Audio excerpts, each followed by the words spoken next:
everybody, Captain Dave Schneider, It's a Guide's Life. How's everybody doing? Calling to give you an update. First of all, I appreciate all the well-wishing and all the contacts and every messages that everybody's been sending me. I deeply appreciate that. Going to come back at you today. A couple of things. I want to give you kind of an update on what's going on with Captain Dave. And also, I have a lake update for you as well. Hopefully this is the beginning of kind of moving forward and at this point. But first of all, let's talk Ranger boats. I still haven't gotten any word from Ranger. My boat's been there, of course, since early June. It was my impression when I dropped it off, I was told by service that I'd hopefully have it this fall here. And so I'm keeping my fingers crossed. I've got several calls in. So hoping and praying that happens pretty soon. My guiding right now has gone to Nikes because God bless Major Beeman.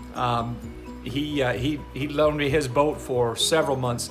But it's time for him to do some fishing here too. The water's up in the lake a little bit, and in fact, this lake report is courtesy of Major Joe.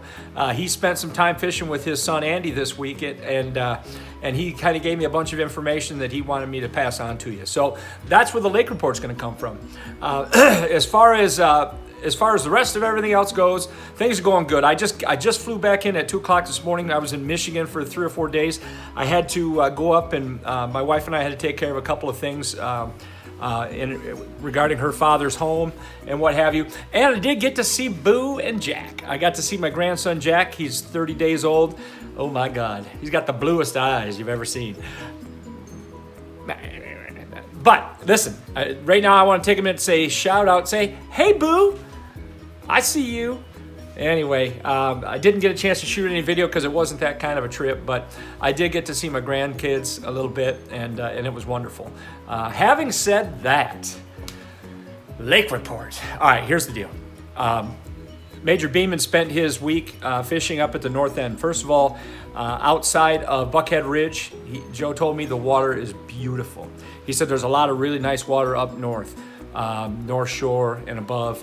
Tin House Cut is a really good looking area right now. They caught a few fish in there, but he told me he's seen eelgrass and peppergrass and hydrilla. He said it's all there, and things look really good. So that's a plus. That's a good thing. Lake level is just above 13 feet. The water's been falling. We haven't gotten a whole lot of rain here, and of course, there's a constant flow of water. So be mindful of that. We're getting down almost below 13 feet again, and once it gets below 12 and a half, you really got to be careful as usual.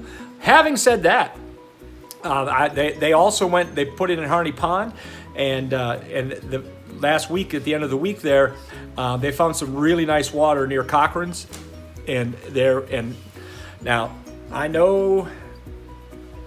Anytime you fish the shoal, there's always a chance that you'll set up someplace on a little cut or a little narrow or something like that.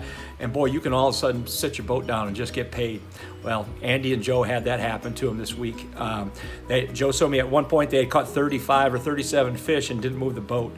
That is really good, sports fans. Swimming worms, dragging pretty slow. I know how Major Beeman likes to fish, and I've been there many times while he's catching them and I'm not. So the bite was kind of a slow presentation, but boy, the numbers were huge, and all the way up to 4 pounds. They were really, really nice fish. The next day, the wind picked up a little bit, and Joe said it really blew the water up a little bit and made it pretty dirty.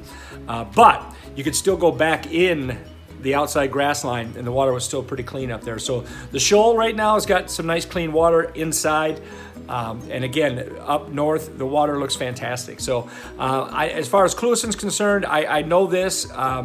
The water is very dirty in east wall, west wall. We've had these winds just blowing a gale every day, and it's stirred things up pretty good. Now, I do know that south of Rita, I know that there's some clean water in some areas down there. Just be careful now, because when you get back into these areas as the water falls, sometimes it's easy to get in someplace and it's really difficult to get back out. So we're at that point where you need to be really careful about that as well. Oh, what else, guys? I know it's been a while. I'm going to start using my time here a little bit. I've got a lot of videos that I've been wanting to shoot as far as equipment and things like that go. My video tomorrow, I'm going to talk about the best shiner setup that you could possibly have, and it's the one that I like to use. And so I'm going to go over that with you tomorrow, show you the rod and reels. I'm a big Ardent fan, and Ardent has been the mainstay or the workhorse of my boat and my entire fishing program for the last 5 years. And so big shout out to the guys at Ardent Outdoors. And I'll talk more about that tomorrow, though. Anyway, listen, Captain Dave Schneider, it's a guide's life. I'm coming back at you. Thank you so much for your patience, and I'll talk to you tomorrow.